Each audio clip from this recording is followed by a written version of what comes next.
We must hold on to our moral authority to complain online, because without complaining, the internet would just be porn, cat photos, and dubious quotes attributed to dead presidents. But Teddy Roosevelt once said that complaining about a problem without proposing a solution is just whining, and a lot of football fans are whining this week. The NFL's overtime system has been questioned since it was implemented in 1974, but this week, it is facing the sharpest scrutiny since 2010, when the overtime rules were retooled. On Sunday, both the NFC and AFC championship games went into overtime, and in the latter matchup the Kansas City Chiefs and New England Patriots combined for 48 second-half points, 31 of which came from Kansas City to tie the game at the end of regulation. The Chiefs did not get the ball again.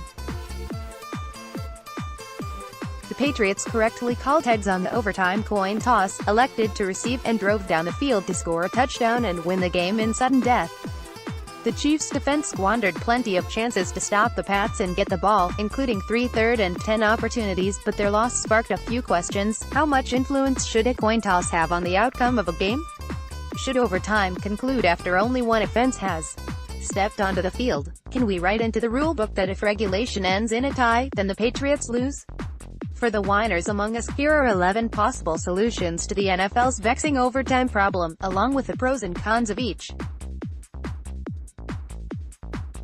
Happy complaining. The status quo. 1. Keep the current rules the rule. Each team must possess, or have the opportunity to possess, the ball. The exception, if the team that gets the ball first scores a touchdown on the opening possession. Pros. Defense matters. If the Chiefs wanted to win, then they should have forced a stop. Cons. The current rule is bizarre. The original policy was amended because the team that won the coin flip had a disproportionate advantage. From 1994, when the kickoff was moved back 5 yards, to 2010, the team that won the coin toss won nearly 60% of overtime games.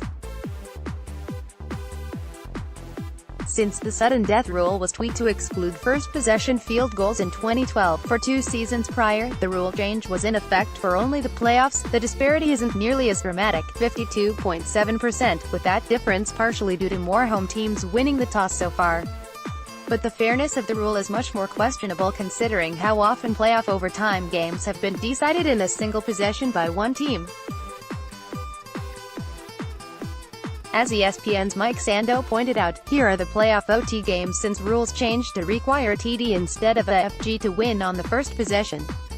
As Ben Baldwin noted, if both teams were assured possession, the second team with the ball would benefit from knowing what's needed to win. @BrockEspenPick.Twitter.com/Pubna12RBG, Mike Sando, ESPN.com, @SandosPN, January 22, 2019. It is bonkers that the team that wins the coin flip can end the game by scoring a touchdown on the first drive and then turn around and say, if you wanted to win, you should have played defense, even though its own defense didn't have to do anything. Defense matters. Both defenses should have to play. A coin toss should not determine which team gets the opportunity to keep the other offense from playing. Until teams are given the chance to have an equal number of possessions, some games won't have just or entertaining endings. 2. Same rules, but sudden death begins after the first possession. The rule, each team must have the opportunity to possess the ball. Pros, it preserves the allure of sudden death but allows each team to touch the ball at least once.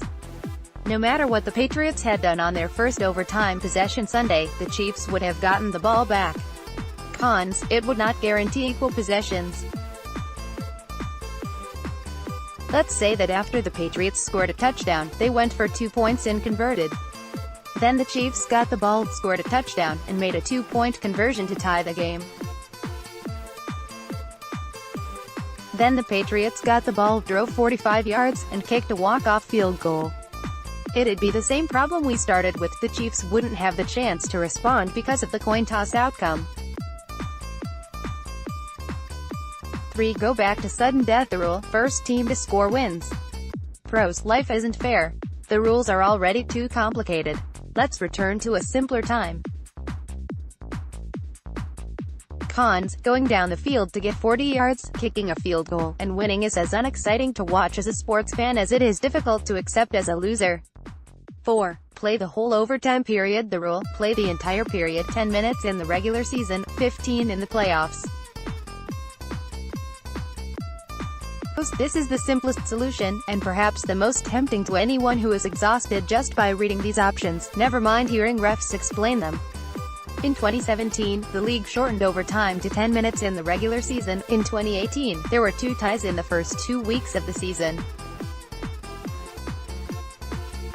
Cons: if reading these entries has been exhausting, imagine playing a 75-minute football game in sub-zero weather. Now imagine that game still being tied. The players would be exhausted, it would be less fun to watch, and, most importantly, this solution would greatly raise the risk of injury. Football is dangerous enough, and the league doesn't need to add any more rules that put players at risk.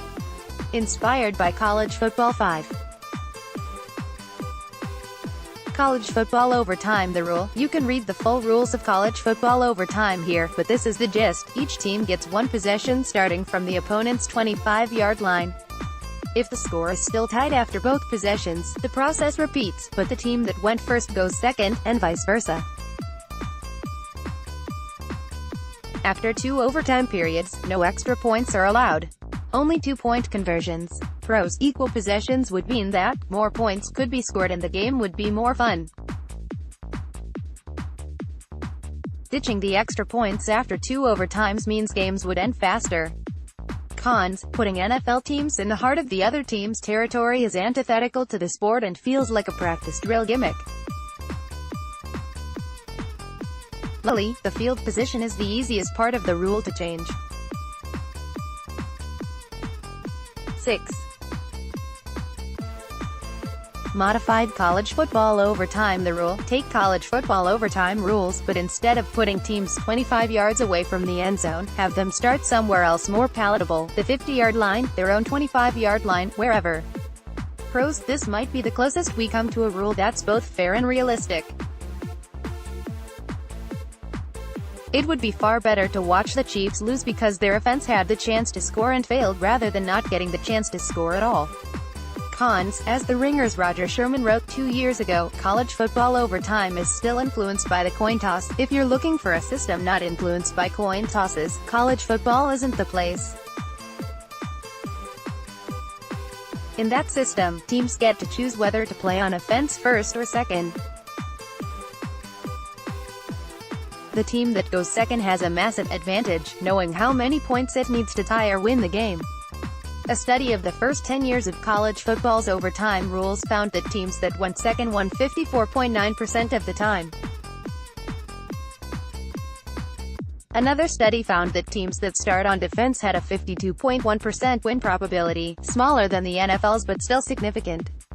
And this Redditor tabulated that teams going second in overtime had won 331 of 602 overtime games, almost 55%. Allowing both teams to touch the ball lends plausible fairness to the game, but it doesn't make it even. Yes, the team that goes second would have an advantage by going second. On the other hand, this is how baseball works, and nobody seems to have an issue with the home team batting at the bottom of extra innings. There's one way to eliminate the power of the coin toss that was proposed this week. 7. Nate Silver's tweak the rule: the coin flip doesn't matter if, e.g., in each OT, teams get 1 possession each from the opponent's 25-yard line, TD or bust, no FGs, no safeties, no defensive TDs, in the first OT, there's no conversion attempt. In subsequent overtimes, mandatory 2-point conversions. Nate Silver, at NatSilver538, January 21, 2019. Pros: Silver's proposal would eliminate the influence of the coin toss altogether and give each team equal possessions. The fear NFL owners have had since 1974, that the coin toss would affect the game's outcome, would be mitigated.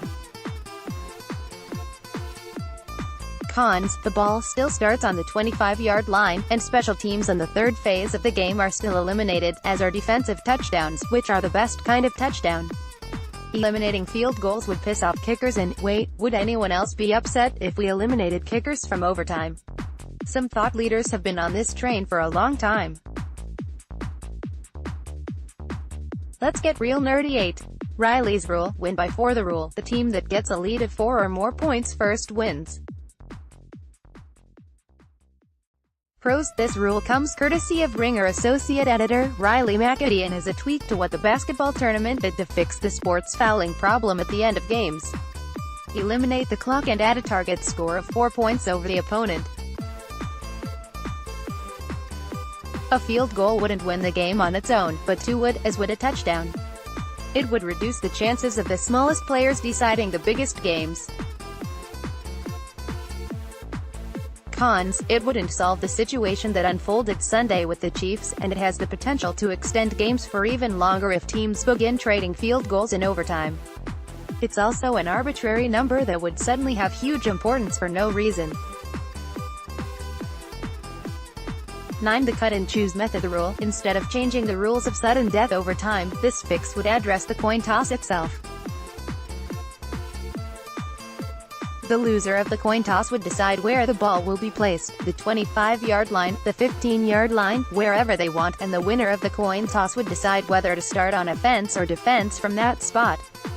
Cut and choose stems from Andrew and Chris Quanbeck and was inspired by one person cutting a piece of cake into 2 pieces and the second person deciding which to eat. Pro. Either way, the head coach is in control of his team's destiny, the Quanbeck brothers wrote in their proposal. If the goal is to maximize fairness with the coin toss, this would be the move, giving the rule the flexibility to adapt to the game as offenses and defenses fall in or out of sync with each other. Con, it wouldn't fix the problem of one team winning the game in one drive, though it would give opponents autonomy in the decision. Imagine listening to referees explain this on the broadcast, or trying to explain it to your grandparents, or to Rex Ryan. 10. Auction off the field position. The rule, another rule that addresses the coin toss instead of overtime rules themselves. Get rid of the coin toss altogether and give the ball to the team who will take it closer to its own goal line by auctioning off field position. Who wants it at the 30? The 29? The 28? The specifics of this proposal, also created by the Quanbeck brothers, include a few variations: a live auction between coaches at midfield, a silent auction with 2 envelopes, but no matter what, the team getting the ball would be the one that sacrificed more field position in exchange for possession. Pros, it'd be the most efficient way to determine how valuable possession to start overtime is. It would stand the test of time even as the balance of power between offense and defense changes. It's also amazing to picture Bill Belichick and Sean McVay at midfield bidding on field position. Cons, if you thought the cut-and-choose method was bad, imagine the referees explaining this one on national television. The winner is 11. Extra innings baseball, but extra possessions football. The rule, a regular NFL overtime period with the spirit of college football's equal possessions, but without removing special teams from the equation. Imagine a baseball game going into extra innings, they just keep playing, but with possessions instead of half innings. A coin toss would decide the kickoff, and the teams would play a non-sudden death overtime period. The team that gets the ball first would either score on their possession or have to punt, just like in regulation. The team that gets the ball second would have to match or exceed the score posted by the first team on its drive. If the game is still tied after 2 possessions, the teams would keep going. For example, if the first team punts, the opponent would be able to win with just a field goal. Pros, this would keep the spirit of equal possessions from the college overtime system and promote maximum fairness, but also preserve special teams, field position, and everything else that makes football flow and football coaches glow. It would also address the coin toss. The power of the coin toss in NFL overtime goes to the team that gets the ball first because of the opportunity to score first, but also because of the field position earned by getting the kickoff and punting if necessary. By contrast, the equal possession system favors the team that goes second, because it has the information advantage. This system could mitigate both issues by incorporating advantages from both. Cons, instead of mitigating the power of the coin toss, this proposal could exacerbate it. Also, this could give us our first 5-hour football game. But it's the only solution that attempts to emphasize equal possessions, de-emphasize the coin flip, and keep the game both authentic and fun. Most importantly, it's the best option to cut down on all the whining.